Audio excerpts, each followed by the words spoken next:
Arrest versus समन versus notice, ये तीनों में डिफरेंस जानेंगे कि क्या डिफरेंस है। अरेस्ट क्या होती है, समन क्या होती है, नोटिस जानते हैं। आप जनरली जानते हैं कि अरेस्ट तो बहुत ईजी तरह से जानते हैं कि जब कभी किसी आदमी को अरेस्ट कर लिया जाता है, एक्यूज्ड पर्सन को अरेस्ट कर लिया जाता है तो और पुलिस उसको क्या करती है, लेकर थाने चली जाती है या कोर्ट में पेश करती है, तो आप जानती समझ जाते हैं कि अरेस्ट क्या होती है। लेकिन जब डिफरेंस आप जानेंगे अरेस्ट, समन और नोटिस, ये तीनों कौन करता है, क्या प्रक्रिया है, तो बहुत ईजी होगा और भी समझने में। यदि मैं बात करूँ अरेस्ट की, तो वो सेक्शन 41 CRPC जो कि अब रिप्लेस कर दिया गया है, वो है सेक्शन 35 BNSS की।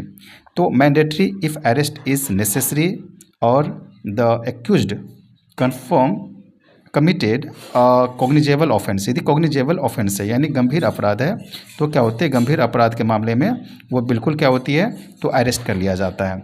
और यदि नॉन कॉग्निजेबल है जो कि माइनर ऑफेंस है, तो उसमें अरेस्ट नहीं करता। अब इसका पर्पस क्या है, जब पर्पस की बात करते हैं तो कस्टडी इसीलिए किया जाता है ताकि मेंटेन लॉ एंड ऑर्डर बना रहे, ताकि जो ऑफेंस किया है वो कभी दूसरा कोई ऑफेंस ना करे और उसके ऊपर जो है कार्रवाई हो सके। अब नेक्स्ट यदि मैं बात करूँ used in case non cooperation और एब्सकॉन्डिंग, कभी कभी ऐसा भी होता है कि जब कभी भी जो है कोई केस में कोऑपरेट नहीं करता है और एब्सकॉन्डिंग हो जाता है। एब्सकॉन्डिंग मतलब यदि या तो एब्सकॉन्डर बन जाता है, फरार हो जाता है, तभी क्या होता है, अरेस्ट किया जाता है। अब मैं बात करता हूँ समन की बात करता हूँ। यदि मैं समन की बात करूँ तो समन जो है CRPC की 61 सेक्शन और BNS की बात करूँ तो BNS में 64 सेक्शन के अंतर्गत आता है। उसमें क्या होता है, कोर्ट क्या करती है, समन जारी करती है। अब समन किसको जारी करती है, डायरेक्ट एक्यूज्ड को करती है। किस लिए करती है, ताकि वह कोर्ट में अपीयर हो जाए। राइट, आपने ये भी जान लिया। फिर फॉर नॉन सीरियस ऑफेंसेस, यह जनरली जब किया जाता है जब कोई नॉन सीरियस ऑफेंस रहता है तब यह किया जाता है। राइट, आपने ये भी जान लिया।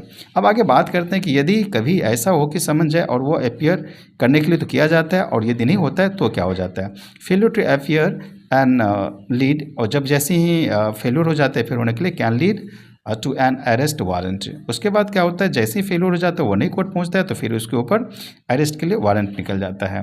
राइट, अब ये बात करता हूँ कि नोटिस कौन करता है। आपने देखा कि समन जो कोर्ट करता है, लेकिन नोटिस जो है सेक्शन 41A CRPC और सेक्शन 36 BNSS के तहत नोटिस जो करता है वो नोटिस पुलिस के द्वारा किया जाता है। अब क्यों किया जाता है वो भी हम जान लेंगे। आपने इतना जान लिया कि पुलिस के द्वारा नोटिस किया जाता है to appear before them for questioning.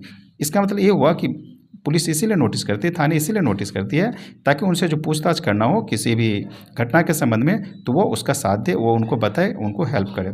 अब आगे बात आ जाती है कि use for less serious offences, क्या बड़े बड़े ऑफेंस जो मेजर ऑफेंस होता है इसके लिए बुलाया जाता है? जी नहीं। यदि ऐसा होगा तो तुरंत पुलिस जो है क्या करेगी, तुरंत अरेस्ट कर लेगी।